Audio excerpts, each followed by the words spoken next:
Hace unos días leí en las noticias acerca de un hombre que, a causa de su sacrificio inusual, los medios lo estaban tildando de héroe.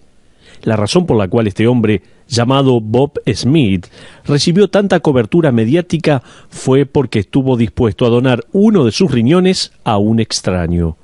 Según las noticias, Bob dijo que su motivación para hacer algo así era que sus hijos se sentirían orgullosos de él. El problema fue que su hija de 10 años no estaba impresionada para nada con su sacrificio. Ella dijo que su padre nunca iba a visitarla, ni a ella ni a su madre. Él nunca llamó por teléfono, ni siquiera para su cumpleaños. La niñita dijo: «La verdad que no creo que mi papá sea un héroe». El caso se puso interesante cuando los documentos públicos dejaron al descubierto que Bob no había enviado el dinero que debía enviar a su ex esposa e hija por más de un año. ¿Se imagina? Donar uno de sus riñones a un extraño mientras no proveía para las necesidades básicas de su propia hija. ¿Cómo puede ser esto? Eso no es de destacar. De hecho, es la típica naturaleza humana. A nosotros nos gusta definir a dónde vamos a actuar bien, cómo vamos a quedar bien y cómo nos vamos a ver, para quién y cuándo, y al mismo tiempo evitar la dura verdad acerca de nosotros mismos. El dejar una buena impresión puede lograrse desde la distancia, pero la autenticidad solo se prueba de cerca. Al prepararnos para zambullirnos en las verdades de Romanos capítulo 12, necesito advertirle que este estudio va a quitarle toda habilidad de dejar una buena impresión a otros, a nosotros mismos y por sobre todo a Dios. Pablo ahora va a hablar de la realidad del cristianismo. En los primeros 11 capítulos de Romanos es posible que todos nosotros digamos: sí, creo en todo esto. Si quiere hablar de la justificación por fe, de la condenación, del pecado original, del infierno eterno y del cielo, el perdón por gracia, la ira de Dios y todo el evangelismo, podemos hablar. Pienso igual que usted.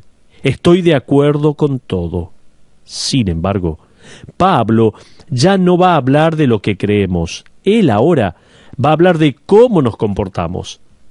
Pablo pasa de hablar de la educación doctrinal a hablar de la aplicación doctrinal, del principio a la práctica. En el capítulo 12, Pablo no hace más que definir el cristianismo auténtico. Es un capítulo que nos prueba no desde una distancia, sino desde cerca. Es uno de esos capítulos que se enfoca en nuestro carácter, no con un telescopio, sino con un microscopio. Este no es el capítulo que el creyente que solo asiste a la iglesia el domingo está dispuesto a estudiar. Al definir el verdadero cristianismo, vamos a descubrir una y otra vez, para nuestra incomodidad, que no se trata de palabras. El cristianismo no es solo un credo, una oración, un bautismo, una membresía en la iglesia, sino que es un acto de sacrificio hacia un extraño. Veamos, a través del estudio de la palabra de Dios, en este día, el cristianismo auténtico. Al ver el versículo 1 de Romanos 12, me parece interesante que el único vocabulario que Pablo puede usar para captar la esencia del cristianismo es el lenguaje del sacrificio y la transformación. Pablo comienza con su pasión característica diciendo: así que. En otras palabras, basado en todo lo que Pablo ya nos reveló en la epístola a los Romanos, no solo en lo que llamamos el capítulo 11, sino desde el comienzo mismo de la carta, donde Pablo se presenta como siervo de Cristo. Así que. Pablo está diciendo, en base a todo lo que hemos aprendido acerca de Dios, así debe vivir uno para Dios. Él continúa diciendo: así que, hermanos, os ruego. Fíjese que Pablo no dice: ahora bien, a la luz de todo lo que hemos aprendido, pienso que sería muy bueno si intentan vivir para Cristo. Sería bueno que lo intenten. No. Él dice: os ruego que presentéis vuestros cuerpos en sacrificio vivo, santo. Hay dos observaciones acerca del pedido de Pablo. Antes de avanzar más, permítame darle dos observaciones acerca de este pedido de Pablo. El primero, una vida cristiana auténtica es motivada por gratitud y no por culpa. Pablo escribe: así que, hermanos, os ruego por las misericordias de Dios. Pablo está diciendo: escuchen, hermanos, a la luz de todo lo que Dios nos ha dado, a la luz de la gracia de Dios para con nosotros, a causa de todo lo que Dios nos ha provisto para nosotros, lo único que deben hacer es entregarle sus vidas. La única respuesta acorde a los regalos que Dios nos ha dado es la de entregarnos a Dios. De hecho, esta no solo es la motivación para nuestra vida cristiana diaria, sino que es el secreto para una vida cristiana victoriosa. Dios nos ha dado todo lo que necesitamos en cuanto a la vida y la piedad. No necesitamos nada más de parte de Dios. De hecho, a través de su carta a los Romanos, Pablo ha revelado las misericordias de Dios. Estas son la paz de Dios, capítulo 1:7, el poder del Evangelio, 1:16, la bondad y paciencia de Dios para con nosotros, 2:4, la justicia ante Dios, capítulo 3, 21 y 22, el perdón de todos nuestros pecados pasados, presentes y futuros, capítulo 4, versículos 7 y 8, la esperanza de la gloria de Dios, capítulo 5:2, el amor de Dios derramado en nuestros corazones, capítulo 5, versículo 5, el Espíritu Santo también en el mismo versículo, la justificación por medio de la sangre de Cristo, capítulo 5, versículo 9, la salvación de la ira de Dios, capítulo 5, versículo 9 también, reconciliación con Dios, capítulo 5, versículo 10, el regalo de la vida eterna, 6:23, la libertad de dar fruto para Dios, capítulo 7, versículo 4, la membresía en la familia de Dios, capítulo 8, versículos 1 al 14, la seguridad de nuestra salvación, capítulo 8, versículos 38 y 39, misericordia de parte de Dios, capítulo 9, 23, y las buenas nuevas del Evangelio, capítulo 10, versículo 17 y mucho más. Dios nos ha dado todo. Es por esto que Pablo no comienza este capítulo en el tema del comportamiento del creyente diciendo: ahora hay algo más que usted necesita recibir de parte de Dios. La vida cristiana auténtica no se trata de recibir cosas de Dios, sino de darle a Dios. Ahora, no me malinterprete. Permítame decirlo de esta manera. La salvación es cuando recibimos todo de parte de Dios. El ser un sacrificio es cuando le damos todo a Dios. El ser un sacrificio vivo es nuestro regalo a Dios. Allí descansa el secreto de una vida cristiana victoriosa. No se trata de Dios haciendo o diciendo o dándonos algo más. No. Él ya lo ha hecho y dicho y dado todo lo que necesitamos. Ahora es nuestro turno de darle a Dios. Y Pablo deja bien en claro que nosotros le damos a Él motivados no por recibir más, sino por el hecho de todo lo que hemos recibido. El ser un sacrificio vivo no tiene que ver con recibir más de Dios, sino de darle todo a Dios. La pregunta que nos debemos hacer es: ¿qué es lo que motiva mi vivir cristiano? ¿Es un sentido de obligación? ¿Por qué vive cristianamente? ¿Está obligado? ¿Es para tener algo a cambio? ¿Es miedo? ¿Es culpa tal vez? La base de la vida cristiana, según las primeras palabras de Pablo, no es la oblación, ni la culpa, ni el miedo, sino la gratitud. Él dice: así que, hermanos, os ruego por las misericordias de Dios que presentéis vuestros cuerpos en sacrificio vivo. Permítame hacer otra observación acerca del pedido del apóstol. La segunda observación: la vida cristiana auténtica no es una entrega parcial, sino total. Le dije anteriormente, la primera observación que quería compartir con usted era: una vida cristiana auténtica es motivada por gratitud y no por culpa. Y ahora le estoy diciendo, la vida cristiana auténtica no es una entrega parcial, sino total. Dice la Biblia que presentéis vuestros cuerpos. Esto significa literalmente presentar todo nuestro ser. Espero que quede bien claro. Una traducción distinta dice: presentéis todas vuestras facultades. Mientras otra traducción dice que presentéis todo el ser a Dios. Pablo está pensando en más que la piel y los huesos. Él tiene en mente el hecho que vivimos en estos cuerpos de carne y hueso y que los mismos representan todo lo que tenemos para ofrecer. Dentro de nuestro cuerpo está la mente, nuestro intelecto, nuestras emociones, nuestros planes, nuestra voluntad, nuestros sueños, nuestros pensamientos, nuestros deseos, nuestras esperanzas, nuestras frustraciones, nuestras desilusiones, nuestros anhelos, todo, absolutamente todo. Lo pongo en el altar, todo esto, mis esperanzas, mis anhelos, mis desilusiones, mi voluntad, mis planes, los sacrifico todo para ti.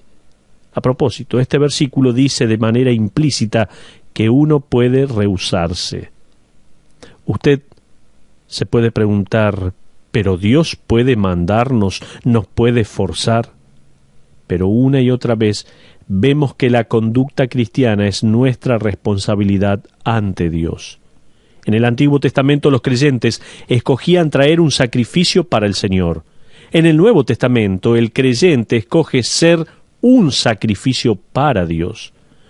No sé usted, pero yo pienso que debe ser más fácil hacer un sacrificio que ser un sacrificio. Me gusta esa historia que habla de un campesino que fue al establo y le pidió a sus animales que contribuyeran con algo para su desayuno. Las gallinas pensaron en poner 2 huevos frescos.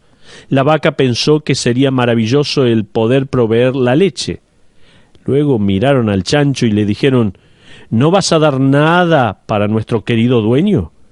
El cerdo respondió: es fácil para ustedes decirlo. Para ustedes es una simple contribución, para mí es un compromiso absoluto. A nosotros no nos preocupan las contribuciones temporales que pueden reemplazarse, pero nuestra actitud es mucho más distinta cuando la contribución es completa.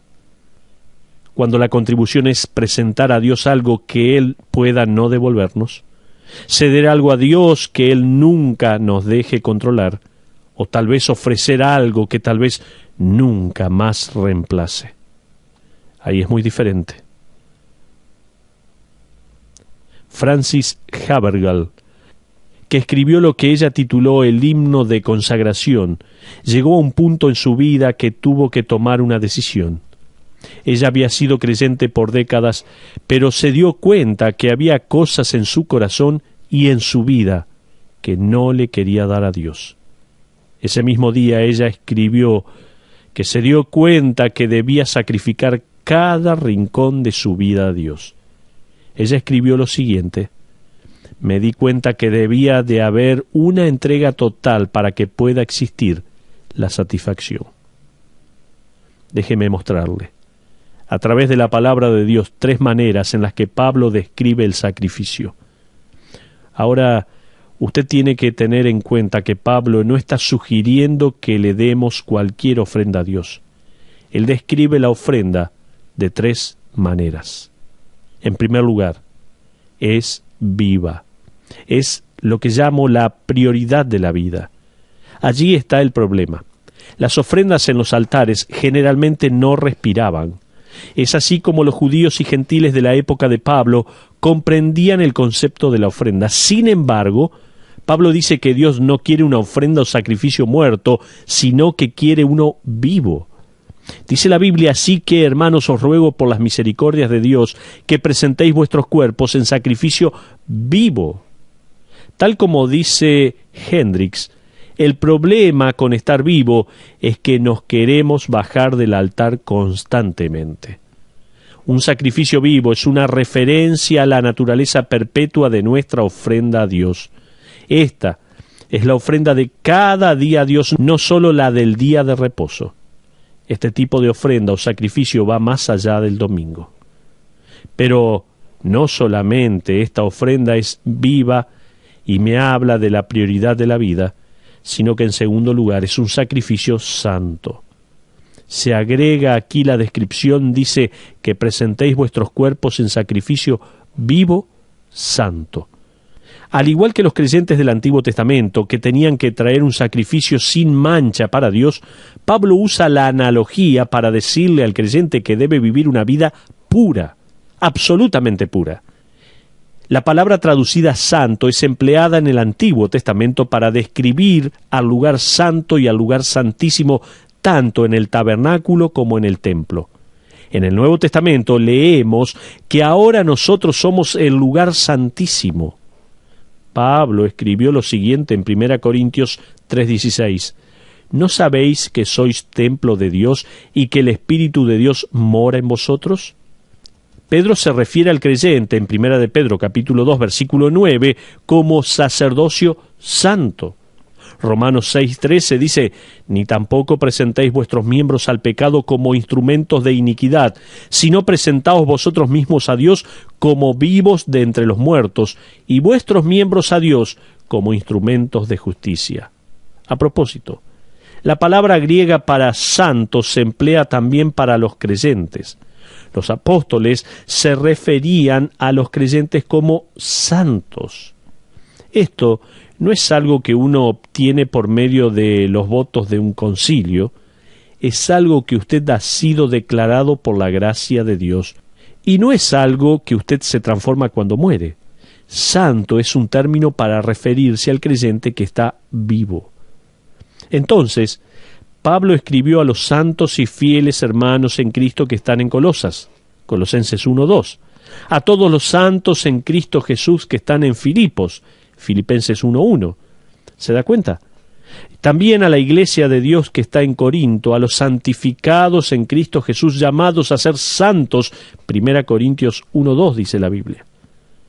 Entonces nosotros, los que hemos confiado en Cristo como nuestro Salvador y Redentor, somos santos. Hemos sido apartados para Dios como su pueblo redimido. Pablo está diciendo en Romanos 12:1 que nosotros debemos vivir como tales. En otras palabras, somos santos, ahora debemos actuar como santos. Usted, una de dos cosas, o actúa como santo o no se comporta como santo. En la cancha de básquet, en el negocio, en la escuela, en una cita con su novia, en una reunión de negocios, en cualquier lugar donde sea, usted actúa como santo o no se comporta como santo. Tenemos que actuar como santos. Esa es la única manera en que podemos presentar nuestros cuerpos a Cristo como sacrificio. Estos son sus pies, sus manos, sus oídos, sus ojos. Entonces, estamos pensando en tres maneras en que Pablo describe el sacrificio. En primer lugar, es un sacrificio vivo, y me habla de la prioridad de la vida. En segundo lugar, dijimos que es un sacrificio santo. Pero ahora, en tercer lugar, déjeme decirle que cuando usted hace este tipo de sacrificio para Dios, Pablo escribe en el resto del versículo 1 que es aceptable a Dios. Que presentéis vuestros cuerpos en sacrificio vivo, santo, agradable a Dios. Dios acepta el sacrificio diario con placer. ¿Está Dios satisfecho? Bueno, ¿qué ha puesto usted en el altar? ¿Cuán extravagante es su ofrenda, le pregunto? ¿Entregó su vida a Cristo para servirle? Cuando le propuse matrimonio a mi mujer, tenía un anillo escondido detrás del velador de la habitación en que pensaba hacerle la pregunta mágica y ofrecerle todo lo que podía imaginarme. Cuando ella abrió esa cajita, ¿usted piensa que tenía uno de esos anillos de plástico que usan las niñas? ¿Cualquier anillo viejo serviría? No, absolutamente no.